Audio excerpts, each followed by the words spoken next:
Students, आप लोगों का एक्सेल की क्लासेस में वेलकम है।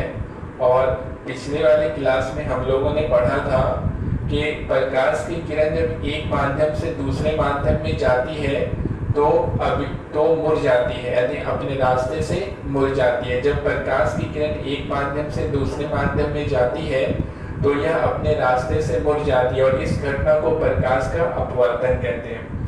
इसके बाद हम लोगों ने ये भी देखा था कि विरल और सघन माध्यम किसे कहते हैं। तो विरल माध्यम कहते हैं उस माध्यम को जिसमें प्रकाश की चाल अधिक होती है, उस माध्यम को कहते हैं विरल माध्यम। और जिस माध्यम में प्रकाश की चाल कम होती है उसे कहा जाता है सघन माध्यम। तो आज हम लोग देखेंगे कि प्रकाश की किरण जब एक माध्यम से दूसरे माध्यम में जाती है तो किस प्रकार मुड़ती है, यानी किस तरफ मुड़ती है।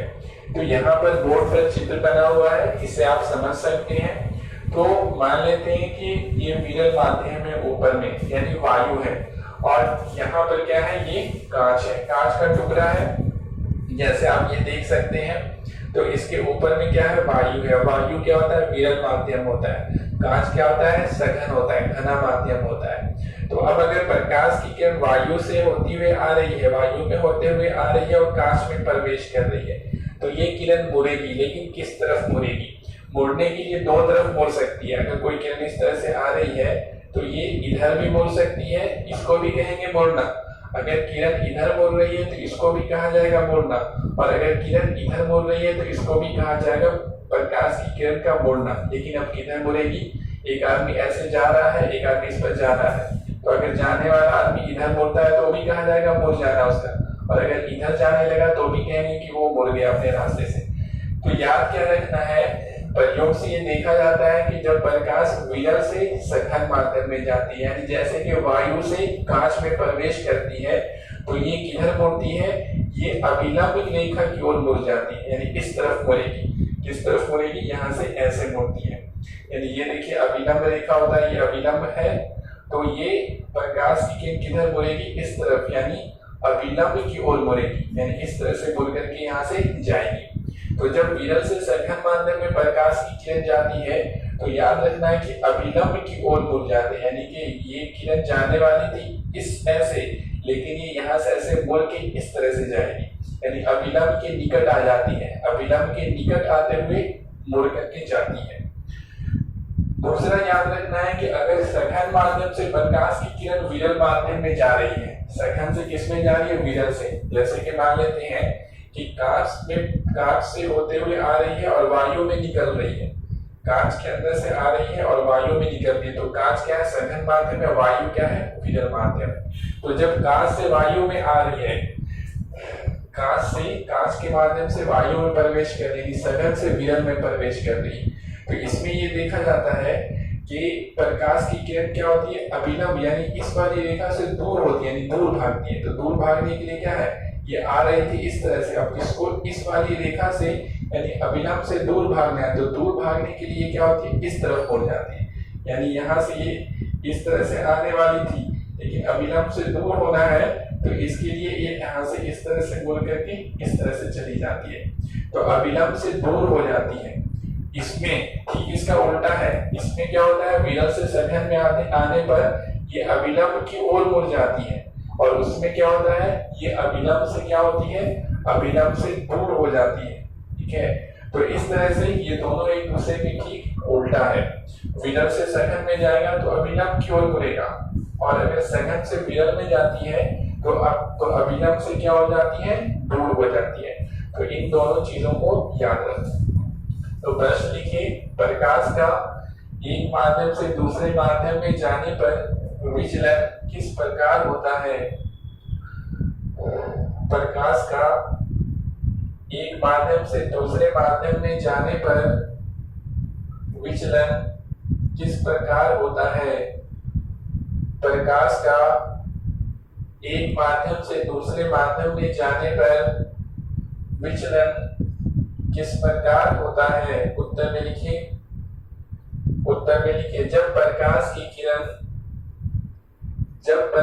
की किरण विरल माध्यम से सघन माध्यम में जाती है, जब प्रकाश की किरण विरल माध्यम से सघन माध्यम में जाती है। जब प्रकाश की किरण विरल माध्यम से सघन माध्यम में जाती है तो यह अभिलंब की ओर मुड़ जाती है। तो यह अभिलंब की ओर मुड़ जाती है। तो यह अभिलंब की ओर मुड़ जाती है। उसके बाद ये वाला चित्र बनाना है कॉपी में, ये वाला चित्र से बनाना है। ये वाला चित्र बनाइए, ये वाला चित्र बनाइए। स्क्रीनशॉट ले लीजिए, स्क्रीनशॉट लेकर के और अलग से चित्र बना सकते हैं आप आराम से। तो ये वाला चित्र बनाने के बाद जब ये चित्र बन जाएगा तो उसके बाद अब यहाँ से नीचे से लिखिए, नीचे वाली कॉपी में नीचे वाली लाइन में लिखिए या फिर इतना जगह छोड़ दीजिए और उसके बाद इतना जगह छोड़ दीजिए फिर नीचे वाली लाइन में लिखिए। जब प्रकाश की किरण सघन माध्यम से विरल माध्यम में जाती है। जब प्रकाश की किरण सघन माध्यम से विरल माध्यम में जाती है। सघन माध्यम से विरल माध्यम में जाती है तो यह अभिलंब से दूर हो जाती है। तो यह अभिलंब से दूर हो जाती है। तो यह अभिलंब से दूर हो जाती है। जब प्रकाश की किरण सघन माध्यम से विरल माध्यम में जाती है तो अभिलंब से दूर हो जाती है। अब ये वाला बनेगा चित्र। अब ये वाला चित्र बना दीजिए।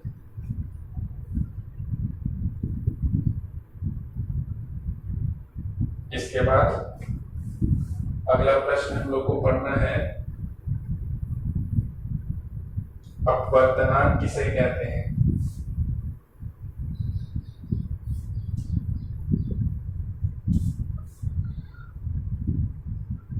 अपवर्तनांक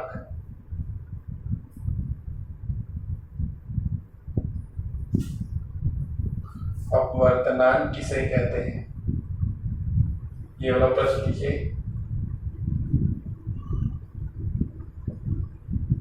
अपवर्तनांक किसे कहते हैं, उत्तर में लिखिए। प्रश्न लिख लीजिए, अपवर्तनांक किसे कहते हैं। इसके बाद उत्तर में लिखिए, किसी माध्यम का प्रकाश के किरण को किसी माध्यम का प्रकाश के किरण को मोड़ने की क्षमता को अपवर्तनांक कहते हैं। मोड़ने की क्षमता को अपवर्तनांक कहते हैं। मोड़ने की क्षमता को अपवर्तनांक कहते हैं। पैराग्राफ चिन्ह करके लिखिए। दूसरे शब्दों में निर्वात में प्रकाश की चाल तथा माध्यम में प्रकाश की चाल तथा माध्यम में प्रकाश की चाल के अनुपात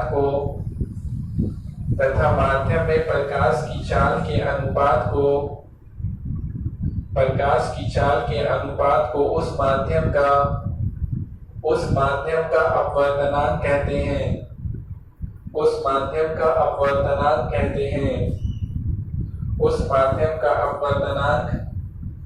माध्यम का अपवर्तनांक कहते हैं।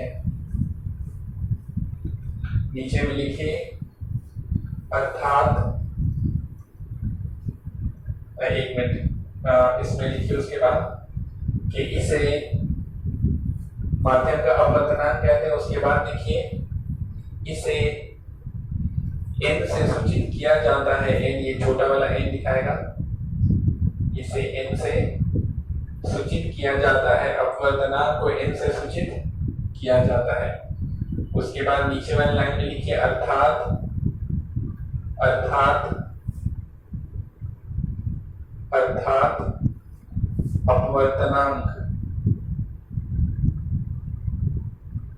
अर्थात अपवर्तनांक बराबर हो जाएगा निर्वात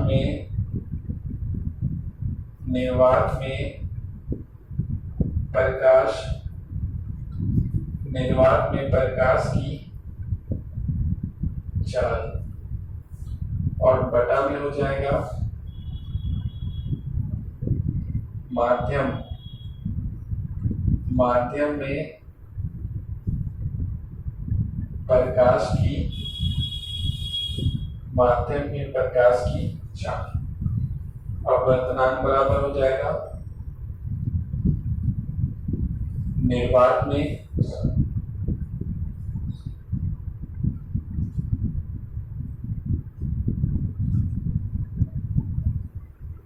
निर्वात में प्रकाश की चाल और बटा क्या हो जाएगा माध्यम में प्रकाश की चाल।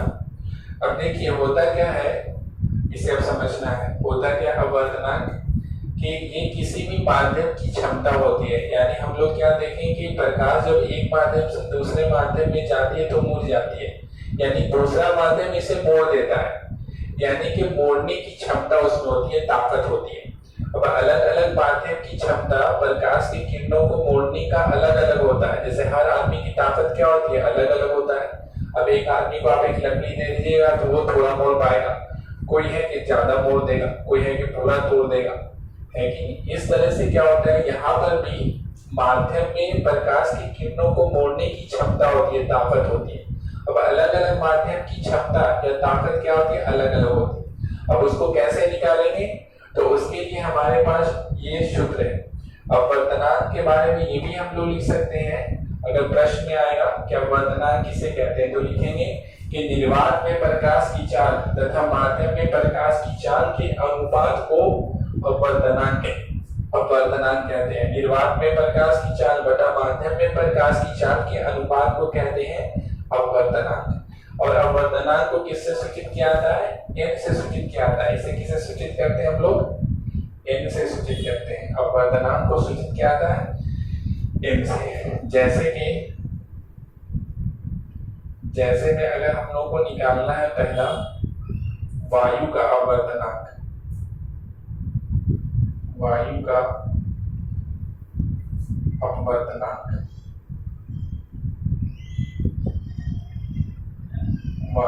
अपवर्तनांक निकालना है तो देखिए अपवर्तनांक को किसे सूचित करते हैं, n से। और यहाँ पर किसका निकाल रहे हैं, वायु का निकाल रहे हैं। और वायु को अंग्रेजी में कहते हैं एयर, और एयर वायु को अंग्रेजी में कहते हैं एयर। और एयर का पहला लेटर क्या होता है, ए होता है। तो यहाँ पर n के साथ यहाँ पर नीचे में लिख देंगे ए। तो n ए का मतलब हो गया कि एयर का अपवर्तनांक यानी वायु का अपवर्तनांक निकालने के लिए हम लोग जा रहे हैं। ठीक है, यहाँ पर ही आप लिख लीजिए, याद रहेगा। वायु के बगल में लिख लीजिए यहाँ पर एयर। तो वायु का अपवर्तनांक निकाला जा रहा है, तो एन ए यानी वायु का अपवर्तनांक। तो ये क्या हो जाएगा, हम लोग का सूत्र कहता है कि निर्वात में प्रकाश की चाल और बटा में माध्यम। तो यहाँ पे माध्यम क्या है, वायु है। तो माध्यम के जगह पे लिखा है वायु, क्योंकि माध्यम कौन सा है, वायु है। तो वायु में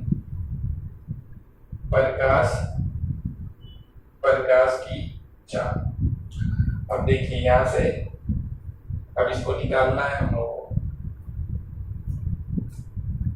तो यहां से लिखेंगे n ए इक्वल टू निर्वात में प्रकाश की चाल। तो निर्वात में जो प्रकाश चलती है तो वो क्या होता है, उसका 3 लाख किलोमीटर प्रति सेकंड। और वायु में भी प्रकाश की चाल लगभग क्या होता है, 3 लाख, थोड़ा कम होता है लेकिन लगभग इतना ही लिया जाता है। तो ये भी हो जाएगा 3 लाख किलोमीटर प्रति सेकंड। तो अब देखिए सब कट जाएगा, 1 0 1 0 ये वाला ये सब कटेगा, तो सब कट गया तो हमारे पास क्या बचेगा, 1 बचेगा। यानी कि याद क्या रखना है कि Na इक्वल टू क्या होता है, 1 हो जाएगा। यहाँ पे क्या आ जाएगा, कट के बनाएगा ना, Na इक्वल टू 1, यानी वायु का अपवर्तनांक कितना होता है, 1 होता है। वायु का अपवर्तनांक 1 होता है, इसको याद रखना है इस तरीके से। तो इसको उतार लीजिए, यहाँ तक तो आपने लिख लिया होगा, इसको उतार लीजिए जैसे में, इसको जल्दी से उतार लेना है।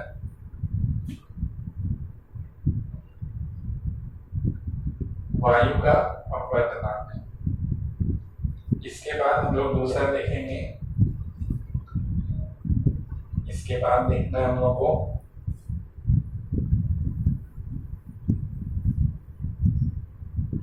वायु के बाद देखना है जल का अपवर्तनांक। तो यहाँ पर अब दूसरा लिखेंगे आप लोग, यहाँ पे लिखाएगा जल, और जल को क्या कहते हैं, वाटर। जल को कहा जाता है अंग्रेजी में वाटर। तो अब जल का अपवर्तनांक निकालना है, तो n यहाँ पे लिखाया, अपवर्तनांक का मतलब n, अपवर्तनांक को n से सूचित करते हैं, और जल का निकालना है तो यहाँ पे क्या लिखेंगे, अब W लिखेंगे, ये W हो गया। यहाँ पे लिखा है निर्वात में प्रकाश की चाल, निर्वात में प्रकाश की चाल बटा माध्यम में, तो यहाँ पर माध्यम क्या है, जल है, तो अब यहाँ पे क्या लिखेंगे, जल लिखेंगे, तो जल में प्रकाश की चाल। अब यहाँ से फिर हम लोग लिखेंगे, तो ये हो जाएगा MW इक्वल, निर्वात में प्रकाश की चाल होती है, पिछले वाले क्लास में पढ़ाए थे, 3 लाख किलोमीटर प्रति सेकंड, और जल में होता है 2,25,000 किलोमीटर प्रति सेकंड। ये तो स्पीड कटेगा, एक 0 से ये 0, दूसरा ये तीसरा। अब 300 को जब भाग देंगे 225 से, तो इसका मान आएगा 1.33। आप भाग देख लीजिएगा। तो इस तरह से याद रखना है कि NW यानी कि जल का अपवर्तनांक, ये W नीचे में लिखा हुआ है, ये होता है 1.33। तो ये निकल गया किसका, जल का अपवर्तनांक निकल गया। जल का अपवर्तनांक होता है 1.33, वायु का होता है 1 और इसका होता है 1.33, यानी कि वायु से अधिक होता है। इसमें मोड़ने की ताकत क्या है, इसमें मोड़ने की क्षमता क्या है, ज्यादा है। इसको भी उतार लीजिए। इसके उतारने के बाद फिर हम लोग तीसरा पढ़ेंगे। इसको उतार लीजिए। इसके बाद हम लोग तीसरा देखेंगे कांच का। यहाँ पे कर दीजिए ना 3rd, तो आप लोग मत तो कर लीजिएगा ऐसे ही, बल्कि आप लोगों को लिखते जाना है। कांच को इंग्लिश में कहते हैं गिलास। तो ये तो नहीं होना चाहिए था।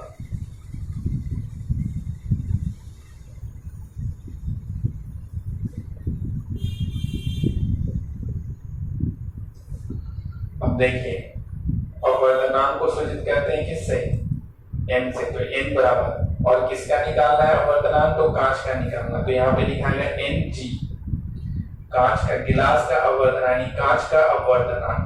तो निर्वात में प्रकाश की चाल हमारा जो सूत्र है, और माध्यम, तो माध्यम कौन सा है, यहाँ पे कांच है, तो माध्यम की जगह पे लिखेंगे कांच में प्रकाश की चाल, कांच में प्रकाश की चाल। तो आप देखिए यहाँ पे मान रखना पड़ेगा। तो Ng को, तो निर्वात में प्रकाश की चाल होती है 3 लाख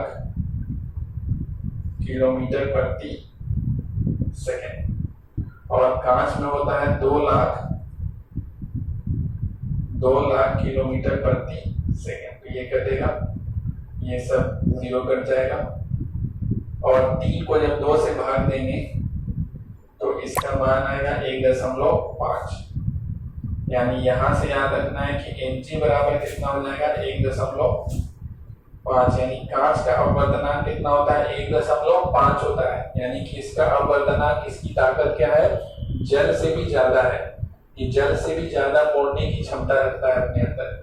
तो इस तरीके से हम लोग ये सब निकाल सकते हैं। इसी तरह से हीरा का भी निकाल सकते हैं। हीरा का होता है 2.43 होता है, 2.43 होता है, 2.43 होता है।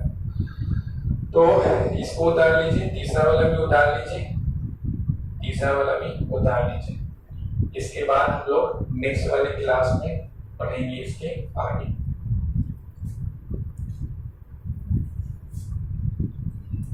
यहाँ पर बिंदु है,